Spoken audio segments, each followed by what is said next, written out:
This episode is rated M for mature audiences. The views and opinions expressed on this show are those of the speaker and do not necessarily reflect those of the PFC Entertainment Network or any of the affiliates that make this show possible.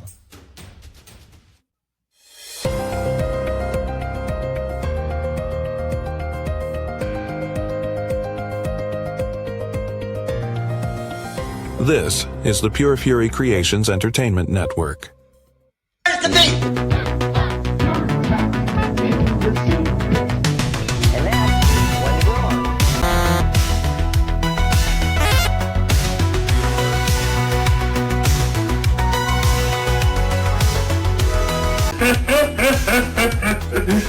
Go ahead. It's my day.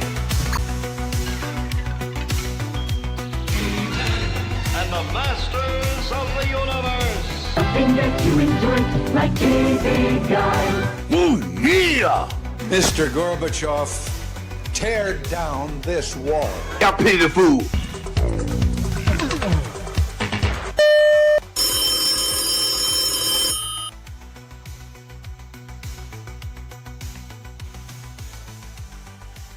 And we welcome you to What the 80s here on the PFC Entertainment Network. She is Jill Bain. I'm Jason Klaus. We certainly appreciate you tuning in here this week. We have a list here, and by title and by definition, you can imagine that the potential for this list to be butchered is high, and make no mistake, that's what's fixing to happen. Yeah. Now, before we came on the air, Jill and I were sitting here, we're talking. You know, the last few lists have been good ones, and primarily they've been coming from our good friends over at Ranker.com. However, all streaks come to an end. this is one of them where I'm going to take some degree of pleasure in educating these fine folks that put together this list. We'll get to it in a moment. How the hell are you? I'm good. How are you?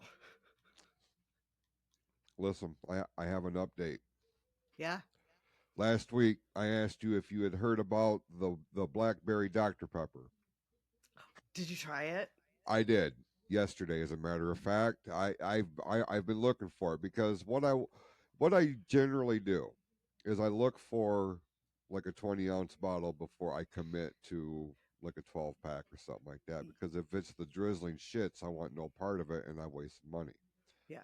I don't want to waste money. I'm not in the habit of doing that. But I finally found one, and again, I went with the zero sugar variety because as a sidebar, all the zero sugar sodas that are out there now, Dr. Pepper is the one that nails it. Mhm. It is Yes. it is as close to the real thing as you're going to get from Coke, from Pepsi, from Mountain Dew. I don't give a fuck. Yep. Dr. Pepper is where it's at. So I was agree. confident. Okay, Mm-hmm. I give it 4 out of 5 stars. Yeah. Not bad. That's pretty It's good. I will commit to a 12-pack as a variety, as something different, Okay. But yeah, it has my stamp of endorsement. It took a minute, and I'm like, yeah, okay, I could do this. You know what? I do want to try it. And if I go to the store and I see it, I will get it. Mhm. But I'm a little fearful because the last one that came out, I was so excited for, and I fucking hated it. And that was the strawberries and cream. Mm. I hated it. Did you? Yes. I can take it in doses. A 12-pack will last me several weeks, Mm. if I can be honest. Now, where are you at on the cream soda? Just I do like it, but my husband would buy it for me, and then I'd kind of get sick of it. yeah. But the Yep. regular and the cherry, I will never get sick of those. I miss them. I miss them immensely. Yeah, I can imagine. So yeah, a little bit of a follow up to something that we talked about last week. Um, yeah, it was going to take me down another sidebar, but must not have been that fucking important. So never mind. Um, this show drops on Wednesdays. We are actually recording this on Sunday, and we have been in the midst in this area of some atrocious weather here Yeah. lately. How's Mm-hmm. things up in your neck of the woods? Because down here, in the Snowy. Lapeer and Genesee County area, it's been nothing short of a shit show. Oh yeah, absolutely. My husband had went to his mom's yesterday, and him and his brother, they're close. They hang out. Um, his nephew was there.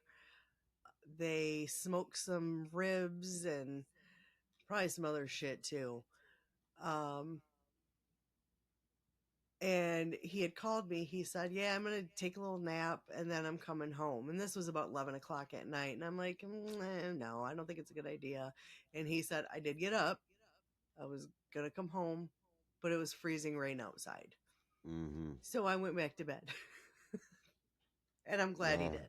yeah, yeah. If it wasn't fit for man or beast, as they say, you know. No. Mm-mm. So, yeah, it would be beneficial if we could have this kind of weather, around December, Yeah. right? Mm-hmm. Have a white Christmas for once, a decent white Christmas. It's been a hot minute since we've had one of those, but it just doesn't happen that way. It's on Valentine's Day, and probably St. Patrick's Day is going to be shitty at this point. Yeah. It's like, man, Maybe even Easter. listen, if we're getting snow, like inches of snow on Easter weekend, which is at the end of April this year, I'm pissed. Like I Yeah. like something's wrong, and Mm-hmm. we should probably take some sort of precautionary measures. I don't know. Something is amiss, as they say. Um, what else is new? We launched the PFC Spring Store on Yes. Friday on Valentine's Day. Have you had a chance to check that out? Yes. I've got things added to my cart.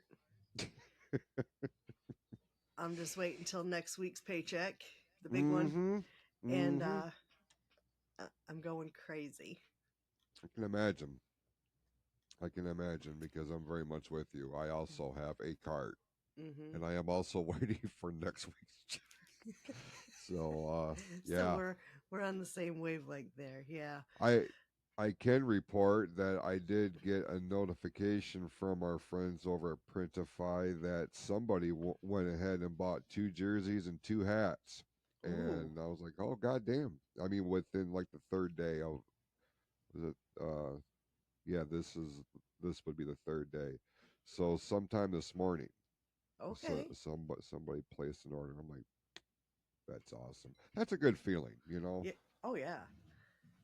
Now, Like, man, does it tell somebody digs you? in. Does it tell you like which one? Mm-hmm. Yeah. One is just the PFC jersey, and the other one is Sports Reel podcast. Okay. Yeah, I didn't The know. I didn't know the if you would yellow just get one. like the blanket, like you've sold something, or if you find out exactly. On the surface, it says you made a sale, Okay. and then it gives you the option it goes in depths. I could go in and see who bought it, where it's going, what it is. Okay. Generally, I will go so far as to see what was sold, just so I can get a gauge of what show or what logo registered. You Okay. know, um, I don't generally look to see who bought it or where it's being shipped to. That's none of my business. Okay. Why they give me that access, I don't know. Yeah, Because that's unless they think I'm going to create my own like mailing list or some bullshit, and Oh I just yeah, don't have the time. You yeah. know, They if I might had think people that. working for me, that would be a different story. But Yeah, we're not quite there yet. not yet. Yeah, so Friday was my last day in the I trim was going to shop. ask you this. Yeah. Yeah, how'd that go? Um so on the way to work, I stopped to get a special card for someone and then fill out what I wanted. But I was smart enough to also buy a box of tissue cuz I'm a very emotional person. Like there's a certain movie I've seen it probably 50 times, maybe more, and I know what's coming. But every single time I get to this one certain line of the movie, I'm crying, and not just like tears streaming and wiping. I'm like full on sobbing when I watch this movie. And that's kind of how I was Friday. Mm, And yeah, it was it was hard. I'm excited to, go to the next area, but leaving sucks. yeah, especially when you've been there the amount of time that you have. Change on that level is significant, and Yeah. anybody that downplays that can kiss my ass, if I Yeah. can be honest. It's just because they haven't had anything like that. Yeah. Especially with you, because you have like a clique of sorts. Like there is a group of you guys that have been through it for a Yeah. long time. Mhm. That day when I had gotten there, I had seen Rachel. She zoomed past me, and I was like, "Yeah, I thought about her too." With all this going on, and Mhm. man, I can only imagine how hard that was. And yeah, I was thinking about it for sure. Yeah, it was Did did did they throw you a party? um not really. Rashad got it was funny because he was who I got the card for, and I also got him the Reese's peanut butter eggs because they happened to be out. And I Yeah. know he likes those. And he actually got me a Reese's peanut butter ice cream cake. So we were kind of on Oh, that same wavelength. And then I got a gift card for Big B and a card that literally there was no space for anyone else to sign it. Like it was full. So yeah, it was good. It was emotional, but yeah. well, I mean, it sucks that you're not going to be working with them anymore, but it's not Yeah. like you're dropping off the face of the earth or vice versa. Yeah. That is one of the benefits of the technology that we have at our disposal. We can certainly keep track of one another, keep up to date, keep in contact in a variety of ways at this point. But yeah, hey, I understand how hard change can be. It's a scary thing, but Yeah. like if you're able to do it, man, like I'm here for it, Yeah. and I support it. Yeah. So Proud next of week you. I'll let you know how that first week in body shop went. Yeah, I'm curious. And I got a buddy over there, a friend of mine. He works there on third shift, Hmm. Derek, Derek, yep. and he has been trying to get me. Man, you should come over here. You should come over here. But at that time, when he first started talking about it, like I didn't think I had enough time in to hold third shift, and I didn't want to be bumped to second, right? Right. Yep. And so I'm like, no, I'm kind of good where I'm at. I'm on a good team. My team leader is awesome. And like I like the location of the job. Like if shit goes haywire, the exit is literally across the aisle from Yep. me. I'm in a good spot. So I don't want to fuck that up right now, especially with everything else around me that's on the change constantly. Hmm. Um, I need something to be some sort of stability. And Yeah. unfortunately, the way shit works out right now, yeah, I said the right word. Unfortunately, it is the shoot job.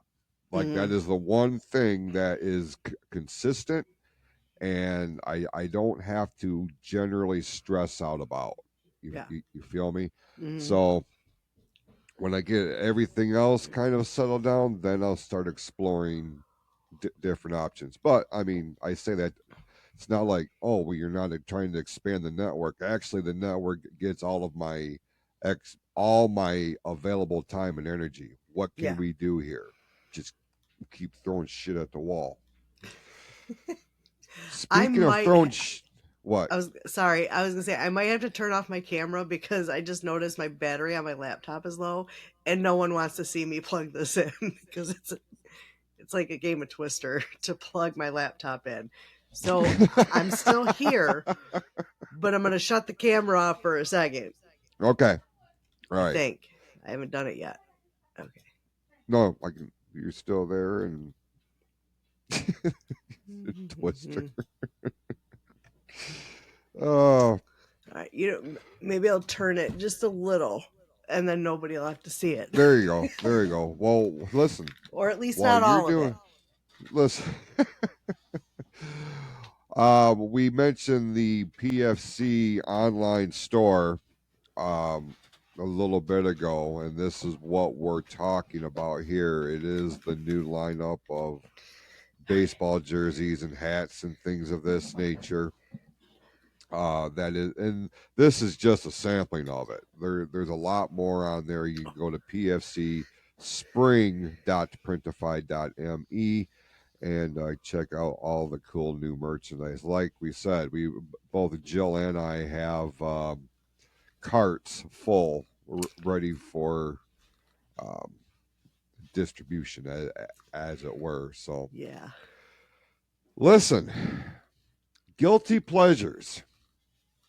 Now, when I hear the word guilty pleasure, or the phrase, I guess I should say, I have, I guess, either an outdated interpretation of it or something. Because my definition of a guilty pleasure does not correlate with the list that our good friends over at ranker.com have listed as the top guilty pleasure movies of the 1980s. Yeah. Now, it's been a minute since I've butchered a list. And I'm sorry ahead of time if I hurt anybody's feelings about this, but I do not understand how any of these movies can be considered the guilty pleasures. Now we're going to tackle the top 15, Yeah. but I look at 16. Now 16 on this list is Weird Science. Now I could make an argument as to why that would be a guilty pleasure, in which turn it would be within the top 5. Yeah. Pretty in Pink, Who Framed Roger Rabbit, Revenge of the Nerds, 9 to 5, Mannequin. Like these, they have fucking Poltergeist on here at 23, Jill. Yeah. Calm down. So I'm No. guessing your definition and mine are the same. It's one that you don't really want anyone to know that that's one of your favorite movies to watch and not tell anybody. Right. Okay. Because there's like a preconceived notion that you're not supposed to like movies like this. I'll give you an example. Dirty Dancing. Love that movie. Mhm. You know, that movie was geared more towards the female audience, Yeah. if we can be honest. Mhm. But it's a great fucking movie. You know what I mean? Because Yeah. nobody puts baby in the corner. Right. Nobody. Nobody. So yeah, like that for me would be a guilty pleasure. Sean Grugel will tell you unapologetically that his would be musicals.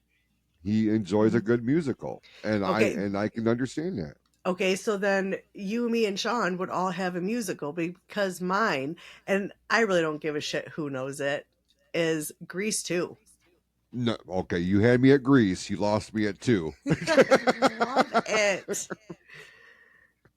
I love it. Grease would be Grease 1, the original. Hmm.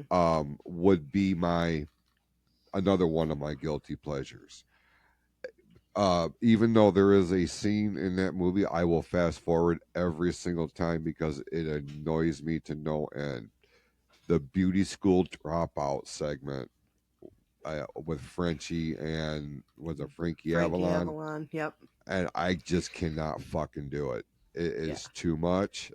It just like I'm okay with the way that movie ended over that piece of shit. Like who thought that was a good idea?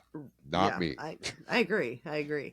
But no, I like Grease too, and actually Tubi. I think it was Tubi. I don't know. One of the streaming things had Grease 2 on there, and I made the mistake of introducing Judy to those movies because it was Columbia House, the 10 for a Penny. Those were two of my choices, Grease 1 and 2. And she watched them both repeatedly and sang Cool Rider at the top of her lungs for probably a good 3 years. And she actually made me sick of those. And I think when I watched Oh, it about a month ago was the first time I had watched it since she was like 4. really? Yeah. And I still remembered every word to every song. And that is number 48 on the list. I did scan during the opening credits. There is that many on here? I Yeah. did not realize that. Jesus Christ. Yep. It's number 48. All right. Well, let's look at the 15 here. We haven't even started, and we got the first. Oh, ugh. Now, some of these movies, I can tell you as a preface, there are some that I love, some that I like, some that I appreciate, and others, while I get it, I wasn't a fan. Right. Same. 15 is in that bottom tier for me, and it is Footloose. Now, I specifically remember all the commercials or the trailers on TV, like a lot of hype around this movie. The soundtrack was all over the radio. This is Kenny Loggins at Kenny Loggins' best. Mm-hmm. But this was not a movie I really enjoyed watching. While I understand why it was a big thing back then, especially was it 84? I think this one came out. Yeah, I think so. I just wasn't a fan, but I understand why it was popular. So I guess for me, if I did like this movie, this could be a low key guilty pleasure. Where you at on Footloose? The movie was okay. I was more for the soundtrack. Growing up in my house, we had music pretty much on all the time. And the Footloose soundtrack was one of the main ones, like, a little later on, that played all the time. Mm-hmm. I just, I think it's a Kevin Bacon thing. I'm, I just, I don't know what it is about him, but I have never been able to really buy into any of his movies. Like, I am a big fan of the movie Apollo 13, Mm-hmm. but it doesn't rank as high on my list as it probably should because of Kevin Bacon. Now, it's because of the kind of actor he is, and for him to make me feel that way obviously tells me he's good at what he does. Mm-hmm. But it's just I can't. It annoys the shit out of me.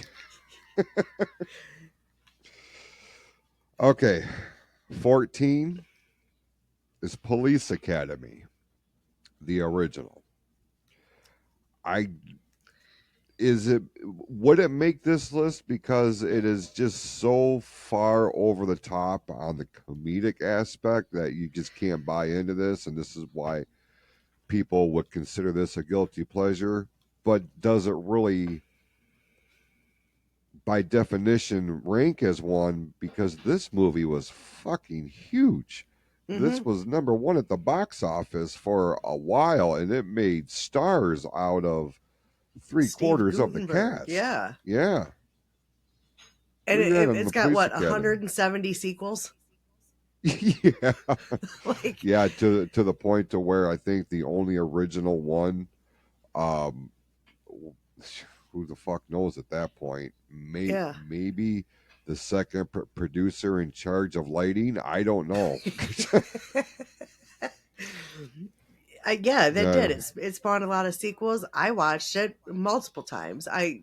Love I loved it, but I like comedies, so that's and Michael Winslow with his sound effects.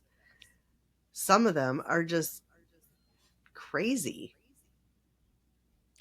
He's one of those ones that really became a breakout star because you started seeing him on TV on different Yeah. talk shows, and that's what he was there for him to do the impressions, the sound effects. Mm-hmm. He was in Spaceballs, and the sound effects he did there with the malfunctioning computer and shit was pretty funny. Yeah. it's like man, that's him making those noises. And Steve Gutenberg, he went on to become a name in the 80s primarily. I Mm-hmm. haven't heard a whole hell of a lot about him No. in recent years. Although I did recently see a thing, and of course you don't know if it's real or not because, there's so much AI shit coming out. But something about at some point this year, 3 men and a grandbaby. I I don't seen know if that it's too. true. Would I watch it? Probably not. But Is it supposedly, if still it's real, because of the Ted Danson hang up that you got? no, I got over that. I did after watching like a few episodes of Cheers. I was like, okay, he's not that bad. Okay. And by that time, I was a little older and understood like he was an actor, and if I hated him, like you said, he played his part well. Mm-hmm. So Okay, 13 is going to be the first one we take exception to. I feel like the Gremlins, um, this this movie was 1984. mm-hmm. Because I mean, in the summer of when this thing came out, it was a huge blockbuster hit, and Yep. then that carried over into merchandising, especially with the Christmas season Yep. that year. Gizmo dolls and action figures and stuffed animals and all this shit were everywhere. Everybody had to have a Gizmo. Yep. So this is the first real strike on this list, Ranker. You got it fucking wrong Yep. in my view. Yep. Um, Gremlins, was that something on your radar? I watched it. I had, how you got the records with the book and you could play the record and read along. I had a couple of those. Um, Oh my god, I forgot about those. yeah. I had my own record Oh wow. player, the kind that looked like a giant lunchbox or a mini Mm-hmm. suitcase, and it looked like jean pockets on it, and the label on the jeans was realistic. Yeah. Mine had Michael Jackson on it. And I still remember this thing vividly. It was a all white background. He was standing there with his hands in his pockets, white shirt, white pants, and a yellow vest. I still remember that motherfucker like it was yesterday. Nope, Yep. mine was jeans. But I will tell you, Roy's nickname for Judy when she was little was Gizmo. Oh yeah. Yep, and it came directly, obviously, from Gremlins. Is it because when you got her wet, she started going all crazy haywire? You couldn't feed her after midnight. No, he thought she was cute like Gizmo. I didn't get it, but no, I'm kidding. Does she listen to this show? I don't know. I guess we're fixing to find out. Yep. If when her and I record next week, if I have a black eye, she listened. Oh, goodness. Number 12. Number 12, I guess I could make an argument. This could be seen as a guilty pleasure Mm. for a demographic of the audience, I suppose. But we need to keep in mind this too. Like in 2025, when you hear movies like Weird Science or The Breakfast Club, or in this particular case at number 12, 16 Candles, the younger demographic would look at that like, oh, what the fuck? Like, I can understand why this is a guilty pleasure. But Mm. when these things came out, the John Hughes movies spoke to a generation.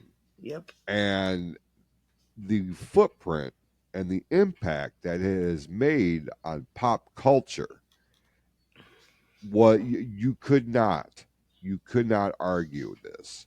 Mm-mm. These were among the highest grossing movies. I mean, obviously ones like just mentioned here is 16 Candles, Pretty in Pink is another one. They were big damn deals at that time. So I don't know if I necessarily like, I want to rip apart whoever put this list on here, but I have to take into consideration websites like this generally hire or solicit the workings of younger freelance writers Yeah. who weren't there at that time. Because Right. if you and I were writing this list, this motherfucker would look a whole lot different. Yeah. Yeah. Were you a John Hughes fan? Yeah. I want to say probably I didn't watch Pretty in Pink. I did see 16 Candles. And of course we know my love for The Breakfast Club. Well documented last week. Yeah. Yeah. Now, number 11 is The Lost Boys. Now, this, for me, if I was into this movie, this would probably be a guilty pleasure because I generally don't get into this kind of genre. You know, we're dealing with vampires, we're dealing with shit like this. That's not necessarily within my wheelhouse. Where were you on The Lost Boys? Was this something that you got into just because of the darker nature of the tone? I mean, yeah, I can't really say I'm really into vampire movies. Yes, there's some I like, but I'm going to tell you, as a teenage girl, with the cast that this movie had,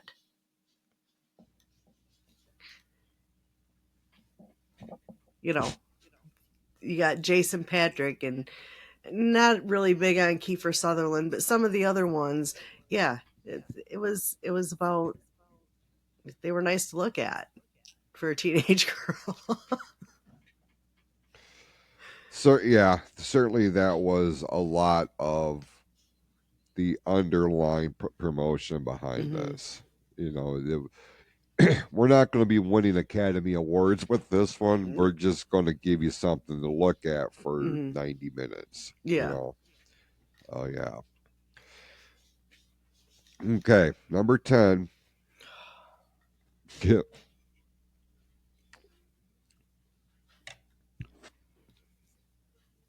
How in the blue fuck do you put Big on this list at any position? Any. That is an awesome fucking movie. It was original. Yeah.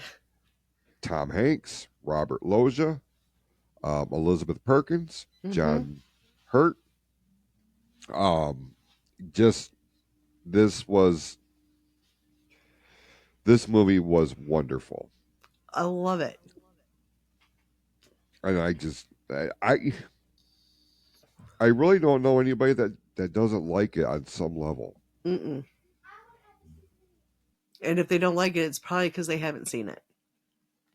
That's and that was one of the things that when I got a little older and was able to buy people gifts like Christmas presents, birthday presents, my mom loved that movie, and I had bought her the VHS. She loved that movie. Yeah, we sit here at this stage and we complain about there's nothing original anymore. Mm-hmm. Where, it's all reboots, remakes. We're taking cartoons, turning them into live action or vice versa. Mm-hmm. And it's like, holy shit, let's come up with something new. And the whole premise of this movie was as original as it gets. Yeah. Um, we got, I don't know how many of us as kids, probably just about every single one, at some point during our childhood, were like, I can't wait to be big. I can't wait to be an adult. I can't wait to see this, that, your other thing. We got to see what that would look like in some Mm-hmm. regard. I Yeah. mean, on the very large scale, going to New York City and all that shit. But you're like, wow, we didn't take that into consideration when we're sitting here daydreaming about this shit. And that movie came out in '87, and like I was 10, 11 years old, and I'm like, wow, I didn't take the whole work thing into consideration in paying your own rent and all this. You know what I'm saying? It's just like, Yeah. oh man, you think it's just easy at that point. I don't know. For me, it had me rethinking my whole approach. Yeah. Yeah. I don't think after watching that movie I ever said, "Oh, I can't wait for adulthood." Right. Because I knew adulthood meant responsibilities. Because, like, I don't know about now. Like, I hear my grandkids talking about like different financial issues and stuff. I never knew my mom struggled until I was older and Right. understood what she went through. Very much the same. That was just something that you didn't put out there like that. Yeah. So I was like, number 9. I Mm-mm. and I try to take my personal feelings about these particular flicks out of the equation and really look at this thing for what a guilty pleasure is. Mm-hmm. I guess as I think about it, part of the definition of guilty pleasure is something that may have generally bombed at the box office or didn't move the needle like it was supposed to, or just came in under the radar and becomes a cult classic. Mm-hmm. None of that shit applies with Die Hard. No. And again, the movie that made Bruce Willis, the biggest that he had ever been at that point. Yeah. Um, just it's a great Christmas movie. It's how I start my Christmas movie watching season is with Die Hard. It's I said that to trigger a couple people, but it by definition, this does not belong on this fucking list. Absolutely not. And I'm not going to say it's one of my favorite movies. I think I've seen it once. Didn't hate it, but I wouldn't consider this a guilty pleasure. There's so many people that love this movie. I mean, they have the ugly Christmas sweaters geared toward this movie. So Right. I don't know. I don't see that as a guilty pleasure. There are Christmas Eve parties that are, they transform their shit into Nakatomi Plaza, Yeah. and they have all kinds of different themed things going on, and it's a buddy of mine has an ugly sweater that has Hans falling, and it says Christmas does not start until Hans falls off Nakatomi. I actually have a countdown over here like an Advent thing, and that my buddy Joe got me for Christmas a couple of years ago, and it's very cool. It's Nakatomi Tower with a little Hans, and every day going up to Christmas, he drops a little bit further. That is amazing. That's fucking awesome, actually.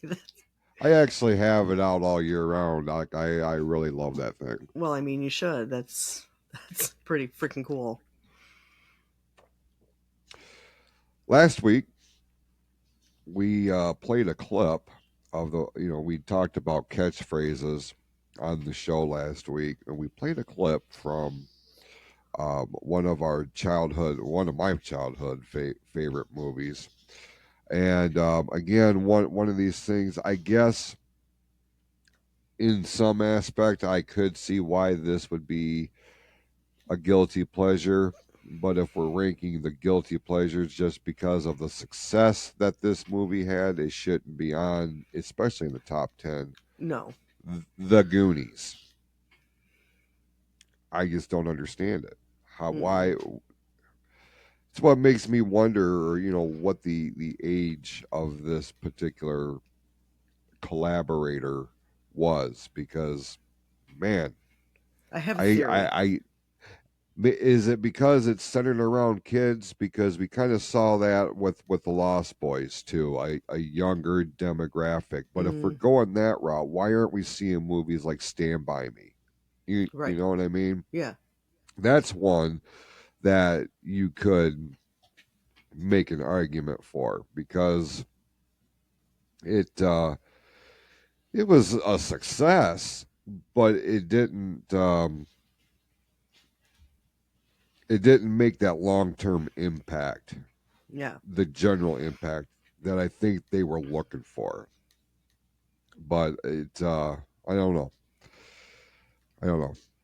The Goonies just seems like, and again, I'm trying to take my personal feelings out of it, because this was our era. We remember what all went into that and how it made us feel watching it on the big screen. Same can be said for number 7.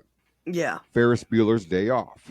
Like, what the fuck are we doing? It's another John Hughes flick. So it makes me wonder if that has something to do with it. Yeah. My theory of whoever wrote this list, it was their last day, and they knew that Ranker was going to be getting complaints about this list, and they weren't going to have to hear it because they're done.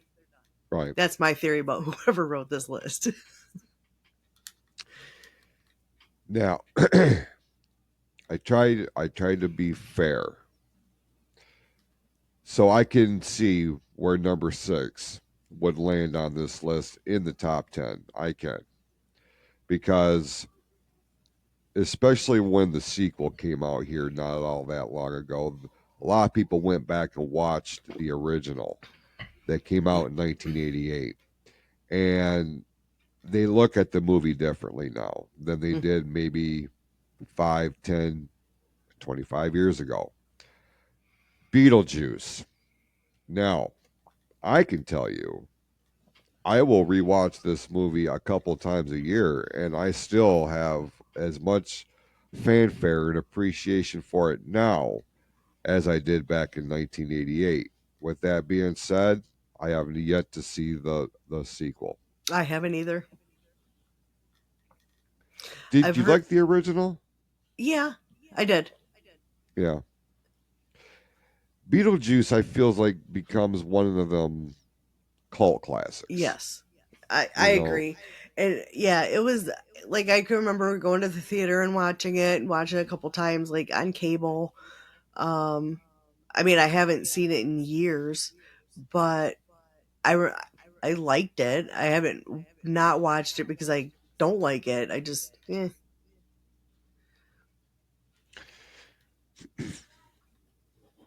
Number 5, I'm torn on.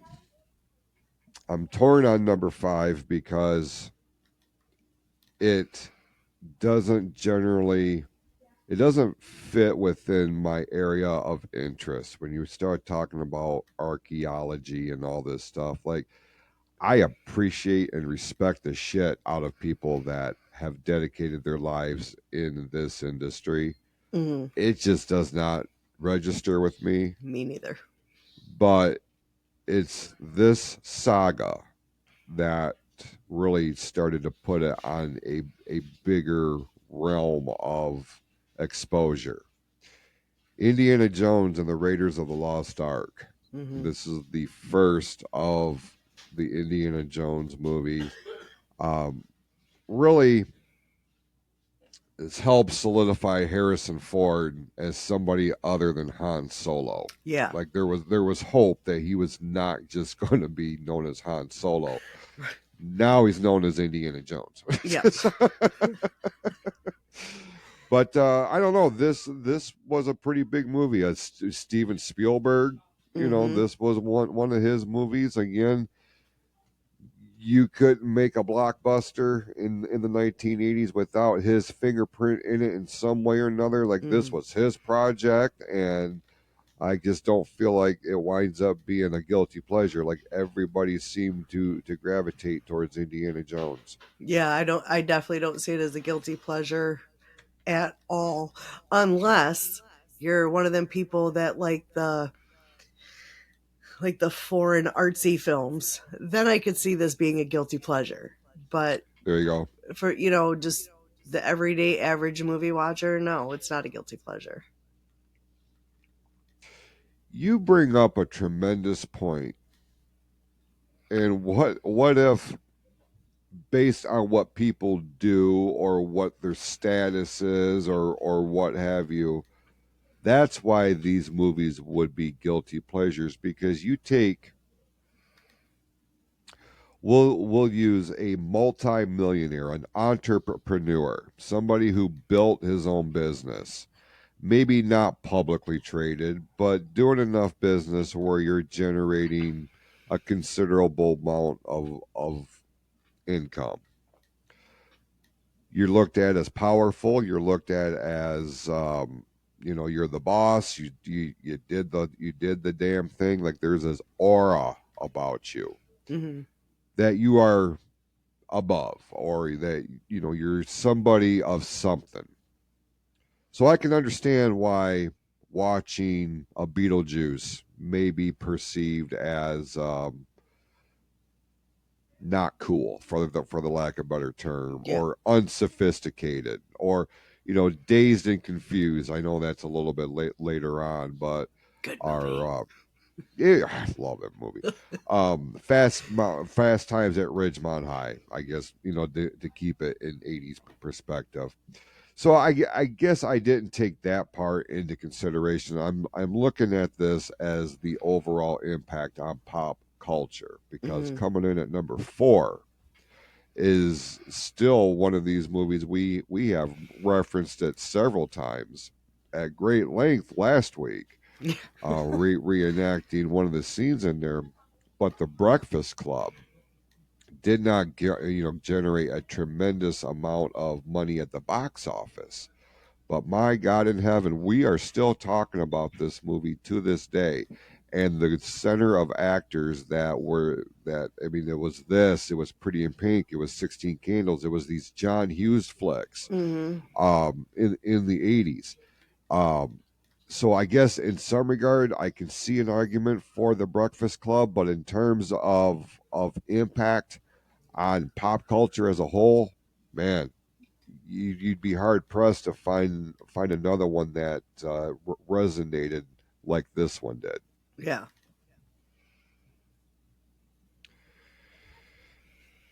All right, three.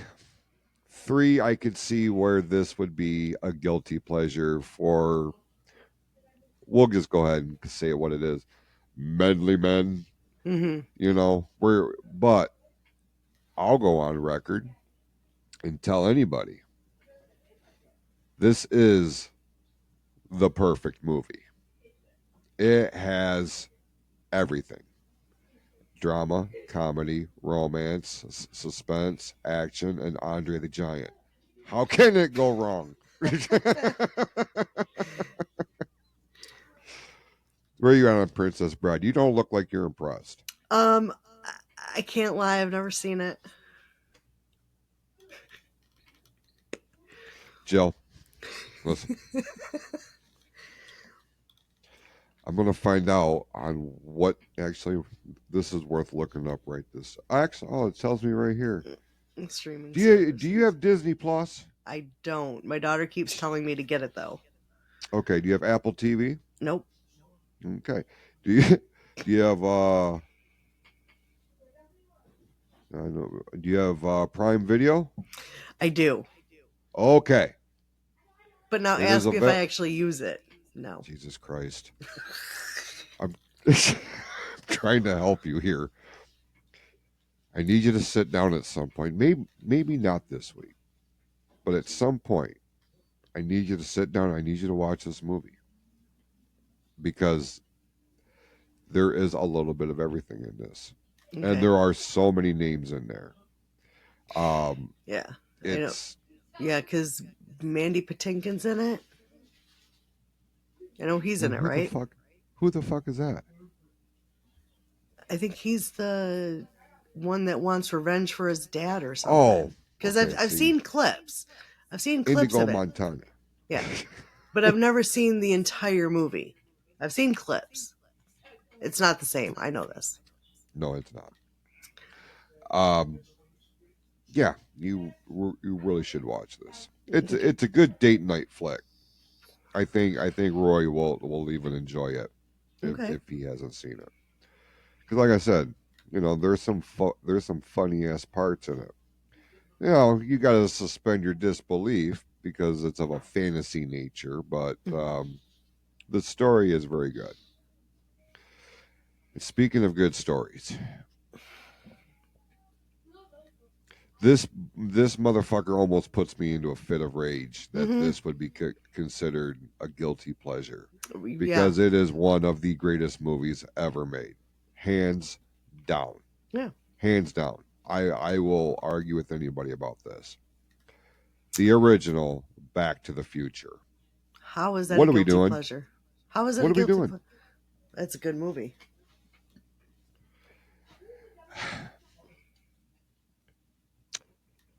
Michael J. Fox was at the top of his game. He was on Family Ties. He was all over the place. Yep, he was everywhere at that time. Mm-hmm. I mean, you want to talk about heartthrob? Mm-hmm. Like he was right in there with it, And Back to the Future. You want to talk about originality, and again, Spielberg produced this thing. Robert Zemeckis, was the director of it. This movie was huge, and to this day, now you can make an argument for the sequels. Some people love them, some people not so much. You can make an argument that the sequels could be guilty pleasures. Yeah. But the original, not a guilty pleasure. No. Look, they have college courses based on this movie. And it's fucking insane. You want to talk about making an impact. You want to talk about having a legacy. Back to the Future and number one, we'll get to that here in a second. You want to talk about movies in the 1980s on any level. These are generally two that get brought up more often than not. Yep. But yeah, you can suck it for putting it on this list for any reason whatsoever. Yeah.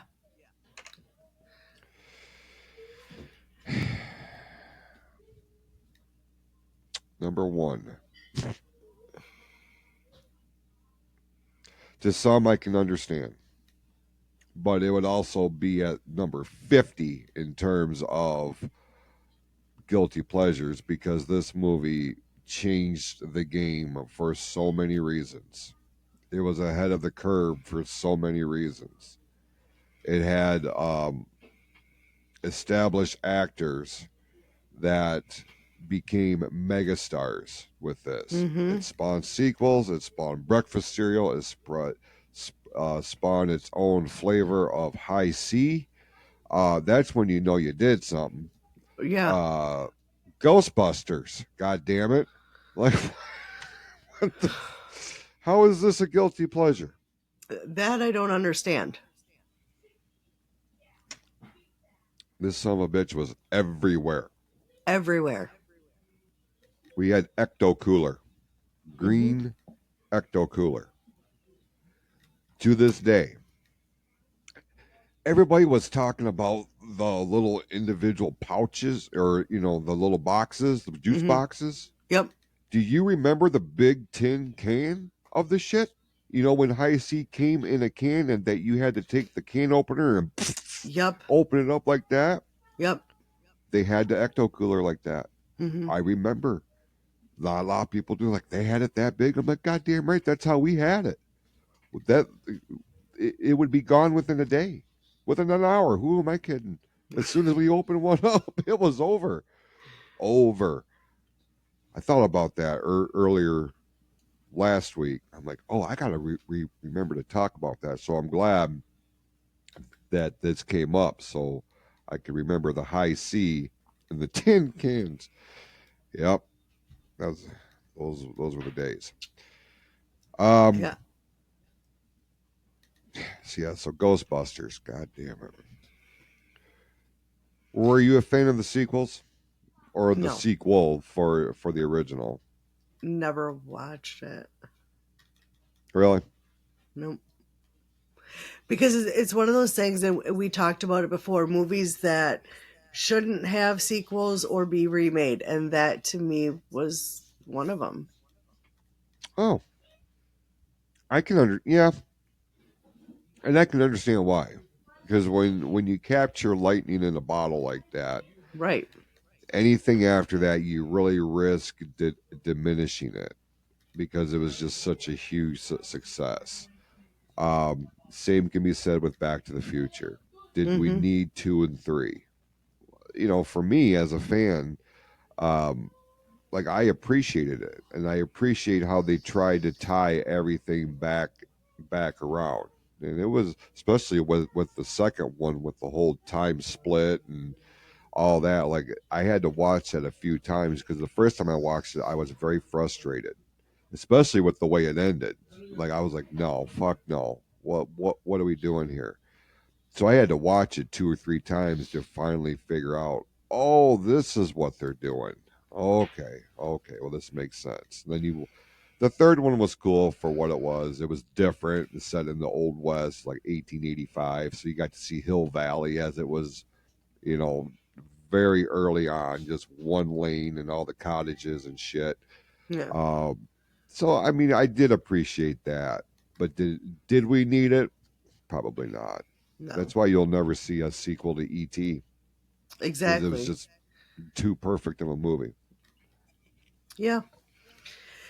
Yep. Yeah. Because we did that topic about movies, and I can remember after we recorded thinking of other ones. But do you think I can think of them now? Like, I don't know if we talked about it then, but like The Breakfast Club. No, I don't want to know what they're doing now.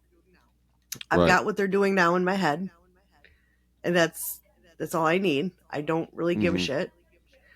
But yeah, definitely did not. I didn't watch the sequels. You talk about what they're doing now and with the Breakfast Club and stuff like that. Did you watch the documentary that Andrew McCarthy made on catching up with the Brat Pack? I started it. I didn't get around to finishing it yet.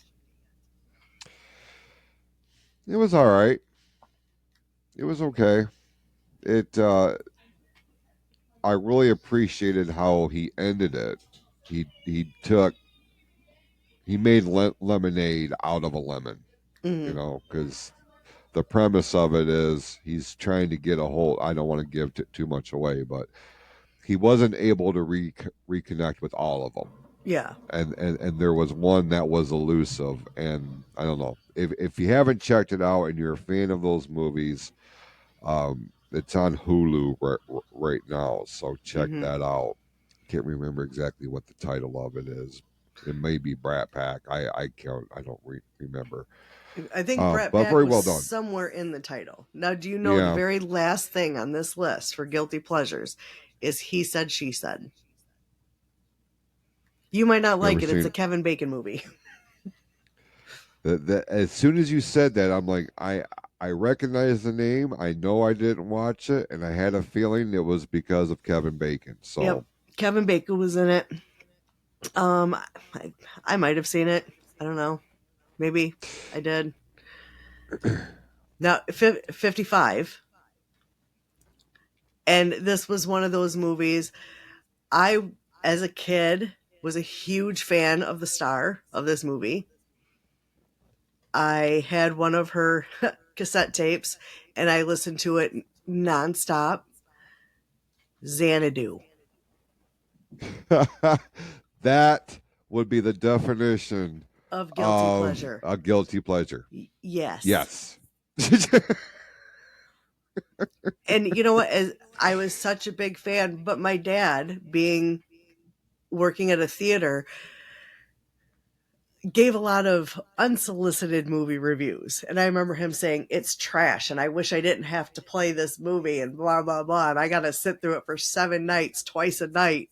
And I'm like, ooh, maybe I shouldn't watch this movie. And I never have. Mm, And I was a huge Olivia Newton-John fan. really? Mm-hmm. Oh yeah, from Greece. Yeah, Yep. you can. Yeah. No shit. See, Yep. yeah, Xanadu would be one. Like I'm sitting here and I'm thinking, what are my favorite movies and what could be considered a guilty pleasure? It's those things where you don't really want to put out there like, oh, I really liked this. Because if you were a He-Man fan, you hated the movie that came out in 1987. Mm-hmm. I fucking loved it. I really did. Like, it was a departure from what we had, but I really, really liked that movie. No Holds Barred with Mm-hmm. Hulk Hogan, drizzling shit. Well, I guess any movie with Hogan in it, because he's not a good actor. But like some of them, like that one and Suburban Commando, like I love those movies. And I Now, don't know. there's a movie, I'm sure it's got to be on this list. And it does have a remake. And I believe the remake had a sequel. The original did not have a sequel. I will never watch the remake, and I will never watch the sequel of the remake, but Clash of the Titans. Okay, I loved that movie. I can understand. Let me see if it's on the And list. It's got to that be. would you said Clash the Titans, and then for whatever reason, like Flash Gordon popped up in my mind. Now I hated that fucking movie. I couldn't watch it all the way through. Howard the That to Duck is me, on the list. the who? Howard the Duck. Yeah, I can understand that. I love Howard the Duck. That would be a guilty pleasure in some regard. They have Tango and Cash on this list. They can can go get fuck right fucked. off. Yeah. I Kiss my ass, man. I love that movie. I love that movie. How do you put Tango and Cash on there? I don't know, but Flash Gordon is on the list. Mm-hmm. That movie's the shits, man. I really wasn't a big fan of the character to begin with, so perhaps that was part of my issue. But like, I'll give a superhero movie a chance, but like I said, I couldn't make it all the way through that. It just wasn't me. Clash of the Titans is number 35 on the list. Wow. Yeah. Okay. The Green Lantern. I know that movie came out later on, but that would be a guilty pleasure because of how many people shit on that. Yeah, I'm going through this and I'm saying, Platoon. How in the fuck can you put Platoon on a guilty pleasure list? Academy Award winner for Best Picture of 1986. Go fuck yourself. Exactly. Isn't it stupid that I know that? Red Dawn. Like, what the fuck is wrong? Like I said, whoever wrote this list, Red Dawn, I can understand why it's on that list I mean, because it's yeah. good. It's going to be one of those that we gravitated towards it, but it wasn't the box office smash that they thought it was going to be. It becomes cult classic. Yeah. They filmed the remake, a handful of years ago. I haven't watched that one, Me neither. but they filmed a good portion of that in Pontiac. Yeah. So I've had an interest in what that looks like, but at the same time, I was a big fan of the original, and I just kind of want to keep it with that. Yeah. So They have stuff Wolverines. like Weekend at Bernie's, Okay. Teen Wolf, assholes. Yeah, and like you said, Poltergeist. What the fuck? I don't know. Teen Wolf. Again, I think it's going to be one of those that's one of those movies I can't take my personal feelings out of it because it had Michael J. Fox in it as a werewolf. It was awesome. You go back and watch it, and you're like, oh man, this did not age well, but I'm still a big fan of it. Now, to me, a better title for this, for some of these movies, were how realistic is it? Like, okay, I could see the kid decides to skip school and goes to all these different events and parades and shit for Ferris Bueller. Probably not very likely. No. A mannequin coming to life. Not very likely. But that doesn't make them guilty pleasures. It just makes them more fantasy movies than anything realistic. Right. I don't know. 100%. That's why I'm like, maybe you need to go back and revisit what a guilty pleasure is. But in some regards, like we've said, because this was an era that we grew up in, and it resonated with us the way that it did because we were the target demo. Older people and nowadays younger people look back on these movies and they're like, some people get it, some people don't, and that's what it comes down to. And then there are others who, like Mannequin, for example, like, or Splash. Splat, you can make an argument for that. It's like, okay, it was okay, but it's generally made fun of or shit on, or is just so far out of what people expect you to like. Yeah. Like, from a music standpoint, I love Alana Miles, who did Black Velvet. Yep. I know and it Gloria well because it's one of Roy's Estefan. favorites. Yeah. But she's so much beyond just a one-hit wonder. Like, I did a deep dive. Like, I've got a bunch of her shit downloaded. And I had a bunch of her albums because I loved her voice. Gloria Estefan, big fan of hers. And being like, oh my God, you listen to her? Fuck yeah, man. I was like, that chick had it going on back in the day. Yeah. And even now, Miami Sound Machine was everywhere. Mm-hmm. Yep, you could not watch a movie or a TV show that was based in Miami without having her music as part of the soundtrack. Yep. And I can remember after the bus accident where she broke her back and all that. Yeah. And like her comeback concert. I remember that was on, I don't know, HBO or one of those cable channels. And I remember watching it, being so excited because I loved her. The Coming Out of the Dark tour. Yep. Great song. Yep. Great song. That whole album was really, really good. Mm-hmm. Yeah, so Ranker, I'm going to go ahead and give you only one middle finger this week. So consider that a win. I'm being generous, trying to be generous because there's a lot of holes I could have cut into this. I'm trying to see shit from other people's point of view. However, with especially with what they have here as the top two guilty pleasure movies of the 1980s. You can go fuck yourself. Yep. So I hope none of your TV remotes or any remotes have batteries. I hope your shit goes black for 90 minutes. 90 minutes. No internet, no TV. And I need you to take that time as a timeout. And I really want you to reevaluate your lot in life. Think about what you've done. Yeah. And think about what you're going to put on there next. Okay. All right. Anything else that you want to throw out there before we put a bow on this week's episode? Yeah. This was a fun it was a fun list. I just don't I don't agree with it. Yeah, I don't either. So next week on the show we're going to do I've been wanting to do a segment on the show. A weekly segment that would be like this week in 80s history.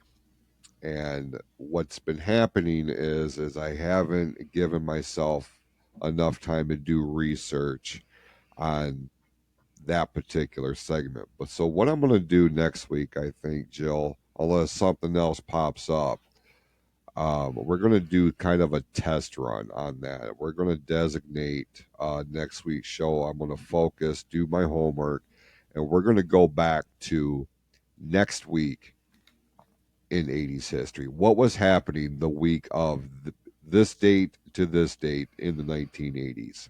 And see how that resonates, see how that flows. Because again, I like it. You know, you it's an idea. You throw shit at the wall. If it sticks, great. If it don't, well, we tried.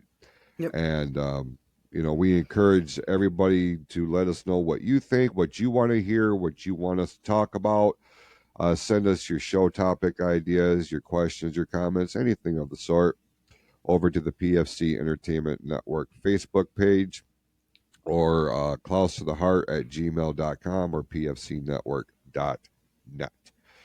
And be sure to check out the online store. The main store is pfcstore.printify.me, or the new spring lineup, pfcspring.printify.me. God damn, it's a lot. I think I got all my bases covered, though.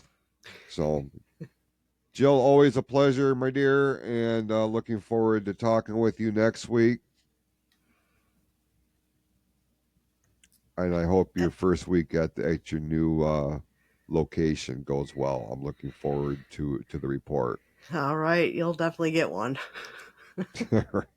And check Jill and her daughter Judy out on Sundays on Creepy Soup. So with that, go out, be awesome to yourselves and to each other. We'll see you next week right here on What the 80s on the PFC Entertainment Network.